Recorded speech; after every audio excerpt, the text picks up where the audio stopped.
This is a DYNA 2000 Wide Glide. It's painted in a custom emerald green with a lot of metallic flake. It really pops in the sun. I know that's somewhat subjective, but I like the color. I think it looks really nice. It does need some TLC. The bike was sort of dropped by the previous owner. You can see on the pipes going at a slow speed. So that's going to need to be replaced. Great bones, great motor. It's supposed to be an 88 cubic inch, but it doesn't feel like it. It feels like it's been worked on a bit. Seems like a 95 big bore SNS type of thing. I'm going to get in there though. I'm going to find out. I'm going to dyno it as well. It is a phenomenal bike. So it's a great project bike. We're going to have some fun with this, and yeah, more later. Okay, let's get this party started. One of the first things I like to do when I get a used bike is wash it. It's actually the first intimate relationship you're going to start to have with your bike. I'm sorry, I promise this isn't going to get weird or anything like that. But what I mean is that, you know, when you wash it and you dry it, you get to figure out, you know, is there a scratch? Is there not a scratch? What's dirt? What's an imperfection? What can be corrected? What needs to be done? And it's really the first real time that you're going to put your hands all over the bike and really kind of get to know it. So, you know, a good washing never hurts. Of a scratch there, but it's just on the clear coat, not through the paint. So it's all looking very, very good. And I'm just going to take care of that with some compound, do a few more things. Also check out underneath the seat. There's always some scuffing and things like that, and most of the stuff's going to buff right out. Some of the stuff won't, but my own seat's going to cover that, so I'm not too concerned. So the quality of the paint's going to look good. Quick tip here. Remember I showed you all those abrasions on the rear fender? What I do is I take this Gorilla duct tape, but you can take almost any duct tape as long as it's a smooth duct tape that's almost like a rubbery feel to it, and I get into all those points that really scratched and damaged the paint. Plus it's very, very easy to clean off because it's got this like almost rubbery feel to it. It's always a good idea to have a multimeter on hand. This is something that I think you should always have just to test out your battery. It's a 12 volt battery, so what we should start to read here is about 12 volts at least. So what do we have here? 12.75. This battery is fully charged. It's a good battery. And like I said, this is like some type of an ignition module. You can see how some of the wires were tied in over here, and this really, really helps the performance of the bike. So it's a good thing that this was already done, and like I said, I can feel it when I'm riding it. It's a pretty powerful engine, and that ignition module slash tuner really helps. Okay, so again, 12.75 volts, but we're not done yet. When we start, this should not drop down really below 9.7, so that's the next test.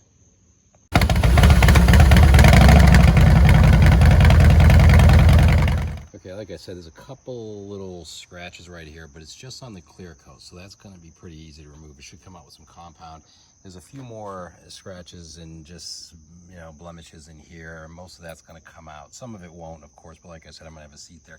Now, what I do is I use this compound right here. Now, think of compound as like liquid sandpaper, and they talk about the cut, and that's just the kind of grittiness, the graininess of the compound. And what that does is it gets in here and it sands down the high points, and then you finish it off with a polish and you fill everything in. That's how you do body work, and that's going to come out just perfect.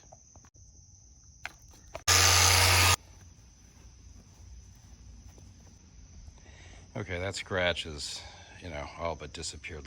The rear fender, you can definitely rock a solo seat. I mean, some of these things weren't ever going to come out, and that's fine. I can put a solo seat on there, and that's going to cover it if that's what I want to do.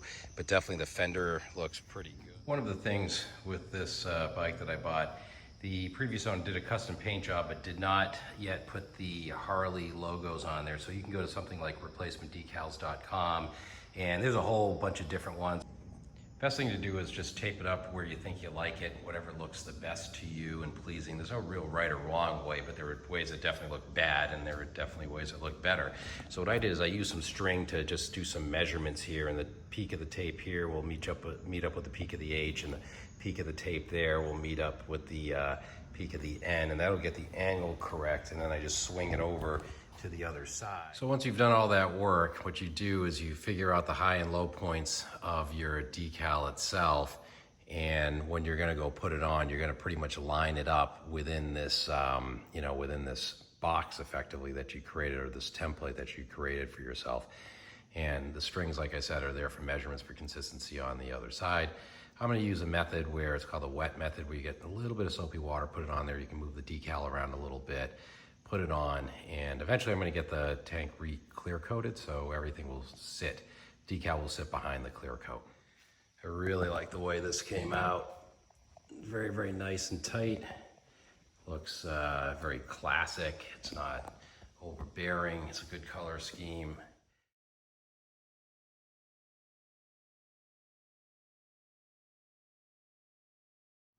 Like I said, this bike's in need of a little bit of TLC, and this thing has just gotten all kind of worn out, but that's really just a sticker. You can just get another one. Got this on eBay. You can get it from Dennis Kirk. It's a V-twin manufacturing parts piece, and you know, we're gonna take that off and we're gonna stick a new one on. And brand new. This was the old one. You can see, you kind of have to mar it. It's like a little piece of metal. You have to mar it up a little bit, but make sure you get all the glue out from underneath it. I use orange Goo Gone. It's like an orange oil. And a razor blade, and scrape up all the glue using alcohol, wipe down to make sure it's no oil residue left. And next, I changed out the seat. This is a king and queen style seat. This is the one that came with the bike. It's a little bit old and worn, and it's got these buttons in it. I didn't really like it, so I went with a LaPera Daytona seat. That's the style that they call it. It's pleated, and you can see the pleats on the top. It's a bit more of a sleek look. It's tight. It feels pretty good, very comfortable. Still the king and queen style. I really like the way this came out, and I like the look for it on the bike. Tear down process begin. Okay, we removed the back seat because I'm going to take the tank off. I've got to clear coat this because I just put a decal on that. I want it to sit behind the clear coat. It's not such a hard job. It's a bolt right here. There's one up at the neck over here, hard to see. You have to disconnect the fuel line. There's a crossover fuel line here, and since this is a carbureted bike, I have a petcock, and you gotta take that thing off, and you gotta lose a little bit of gas. There are good videos on how to do this, but that's the next step. Well, here it is. Fuel tank is off. I'm gonna take a few more things off just so the painter gets a clear whack at it. And here's the bike. I'm gonna unplug the console, but just give you an opportunity to look at what it is. Just a couple clips, you just have to take them out. Probably gonna leave the whole thing off just because I'm gonna be doing the handlebars and the front forks, and I don't want to nick up the tank, so it's probably a good idea just to keep the tank out of the way. And now the teardown process begins. Got the back tire off, me changing that, need some new rubber, changing out the pipes and the rear suspension.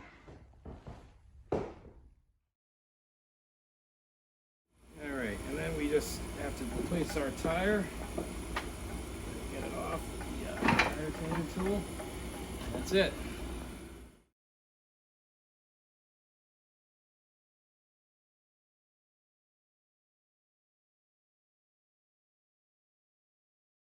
Just want to take this opportunity to discuss a brake fluid change in my rear brake. Since I had the wheel off and everything else, and the rear caliper, or sorry, the rear reservoir for the brake fluid is tucked behind the exhaust, so it's almost impossible to get to, so it almost never gets changed. But since I have the exhaust system off the bike, it's on the floor, I needed to do that because I'm changing out the exhaust anyways. I took the opportunity to change out the rear brake fluid. Now I want you to look at this fluid. The fluid looks dirty and dank and just disgusting.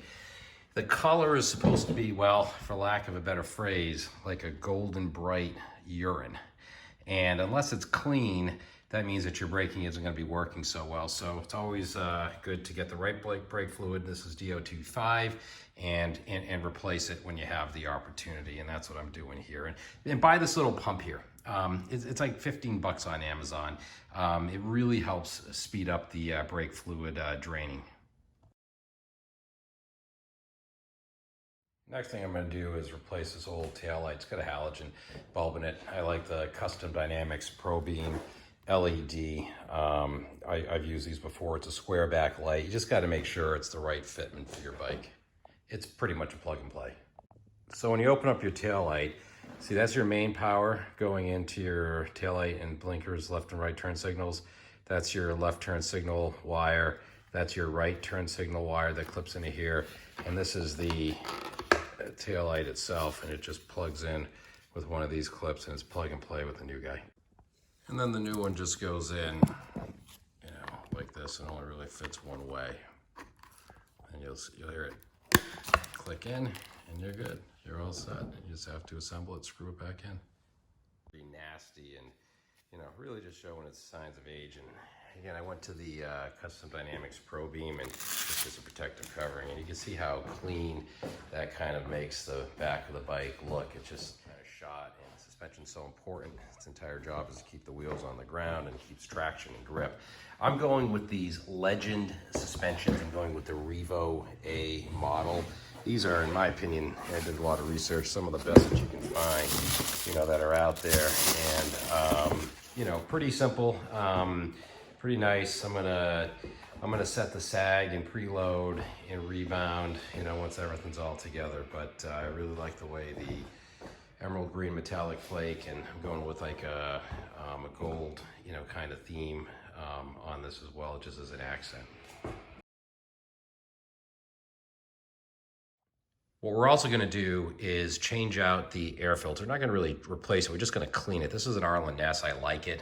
It's reusable, so you just have to clean it. I'll show you how to do that. You also have to... So what I use is this S&B air filter cleaner. You can use all different types. This K&N and whatever. And just get your filter all nice and soaked. You got to let it set for like 10 or 15 minutes.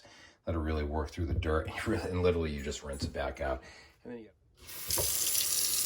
grab some of this, and you'll see all the dirty water start to come right out of that. I just set it down and let gravity and time do its work. Okay, so what you do is you grab some of this oil, you start at the top of the filter and you just kind of put it down. You can see in there how it gets red, and essentially you don't want to put too much. The paper's going to soak it up. Start at the top, gravity's going to pull it down, go little by little. We're going to start to tear down the front end of this bike, and we've got to get these nuts off. Now this is sort of decorative, it's also functional. We don't want to mar these nuts up, you don't want to scratch them up. So you can get these, this is a Jim's tool piece, or you can get something from Motion Pro. It's 1 3/8 inches, and it fits, it gives it a nice snug fit on there. And you get your ratchet and you can take it off, because the last thing you want to do is scratch your nuts. Well, you know what I mean.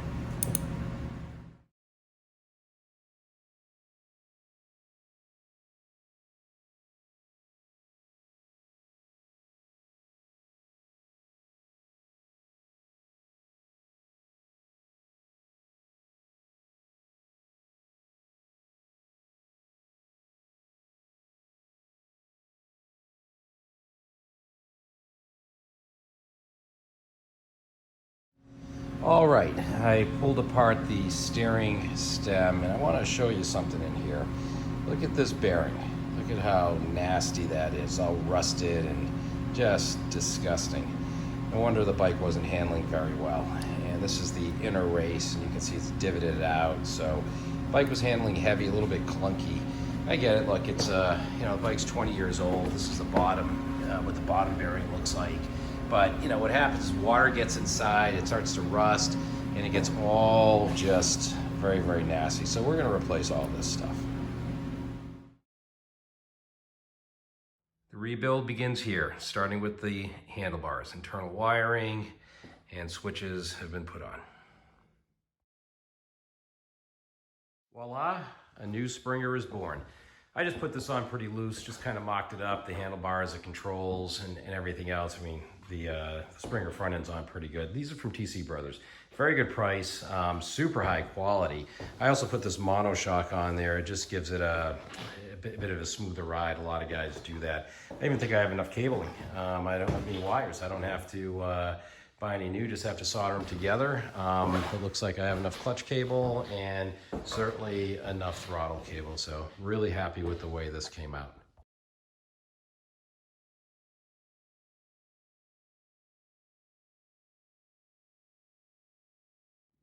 All right, so now what we have to do is extend these wires, and you can buy a wire extension kit, not very, very much, like 20, 30 bucks for Harley. And you get these solder and seal connectors. These, you can get a pack of them on Amazon, really, really inexpensive. And what it is, it's some heat shrink, it keeps it waterproof, and there's a piece of solder in the middle.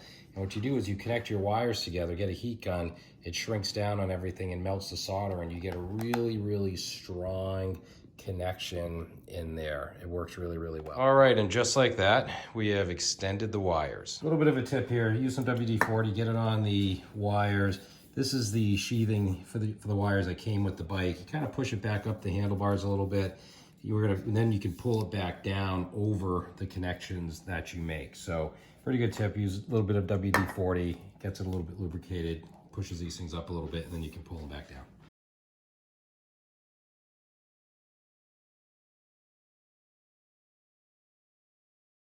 Super excited about this. Just got the Vance & Hines staggered big shots. And like I said, I'm building up a year 2000 DYNA wide glide. And what I like what Vance & Hines does is they bring in this new proprietary technology and they give you this crossover member that's going to help with back pressure and reversion.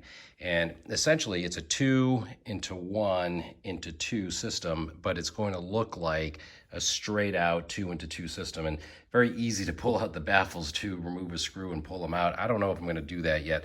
I'll see. But these pipes always sound great, so I really can't wait to put these on my bike. Pipes, and I want to show you what the intake looks like on the engine. It looks like there's this big flat open surface right here, but really there's a gasket there, and you got to kind of pick at it with one of these mechanics picks.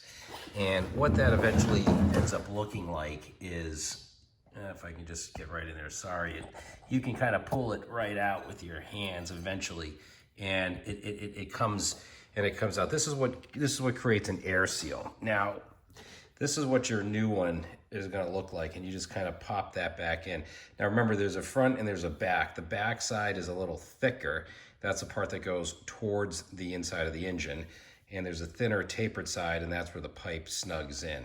So just install your exhaust system.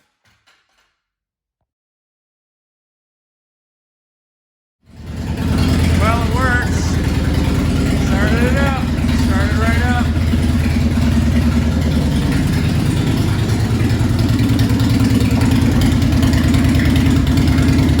Well, a few more things I've got to do, but it starts up. I did mess up the wiring, thank God. The wiring's all good. All my cable extensions, wire extensions are all good. Starts right up. Sounds great. These Vance & Hines 2 into 1s. Wow, these things are just loud. They're great. Sounds absolutely amazing. This bike started its life in 2000 as a DYNA wide glide.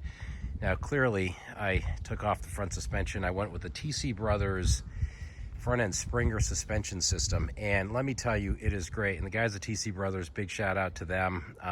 Excellent. I called many times. They helped me with a lot of technical things here and there. Fantastic. I also got to say that if you do go the Springer system, get this monoshock. It really definitely smooths out the ride. It makes it perfectly responsive. And it's also more of a plush ride than I thought. It's not as rigid. I mean, it handles nice. It's not too soft or squishy. I'm not saying that. But it's a very, very nice feeling ride. Very responsive. Very, very nice. Super happy with the way this bike handles with a Springer. It's not one of those rigid, clunky things that you might hear about. So very, very happy. Now, next I went with these Legend Series rear suspension, and wow, what a difference. Look, you're going to pay a little bit more money for these things, but I will tell you that it is worth every penny. Between the front end with the Springer and the Legend Series suspension in the back, it feels like it's like a brand new bike. I mean, again, it's a year 2000 bike. It feels like it's brand new. These Vance & Hines pipes, the 2 into 1 system, amazing. I know the video never really gives it the good sound, you know, that you would hear live. I just don't have that kind of sound quality, but these pipes sound great. They're loud, they grumble nicely, nice grunt to them. They're fantastic. The decaling came out well. I got the painter to do a nice clear coat on it. So everything has come out very nicely. Very pleased with the way that it has come out. I also really like this King and Queen style Lepera seat, Cherokee style seat, pleated. Very comfortable, very nice back support there as well. Handlebars are 8-inch bars. Also got them from TC Brothers. You have to get special Springer bars just because they're a little bit wider here in terms of where they clamp on. The problem with Springers, I'll tell you right now, is that they don't really have a place to mount your turn signals. You've got to get creative with that. So I'm going to do a custom Dynamics in the mirror turn signals. These aren't them. Just like anything else, everything's back ordered, supply shortages, all this other stuff, waiting for those to come. But those are going to be very nice, and I do want directional turn signals on my bike. One of the things I like to do is take an older bike and kind of modernize it a little bit and put some LEDs on there. You know, you need the lighting, it's safer, it's just better visibility. Same for my turn signal mirrors that I'll get from Custom Dynamics, again, like I had mentioned. Put in these Custom Dynamics rear brake light and also turn signals from Hogworks. All LED. It makes it kind of like an old meets new. Year 2000, you know, meets the modern day. This build was a lot of fun. Like I said, this bike started out in the year 2000 as a DYNA wide glide. You know, I put the Springer front end on, and you know, I can't say enough how impressed I am with the way it handles. Very, very nice suspension feel to it. Absorbs the bumps, really soaks up the bumps very, very nicely. Better than I thought. Like I said, many people who have Springers talk about the rigidity of it, and they don't like it, the shaking and the rattling. Nothing like that. These are, you know, maybe just modern day Springers. But look, you know, this again was a ton of fun to do. The bike had been in a wreck. I had to do a lot of different fixes to it, and it was really just a good time to just really get in there. And I had a lot of fun with it. I hope I gave you some good ideas, you know, for your next build. And you know, ride safe, keep the rubber side down and the sunny side up.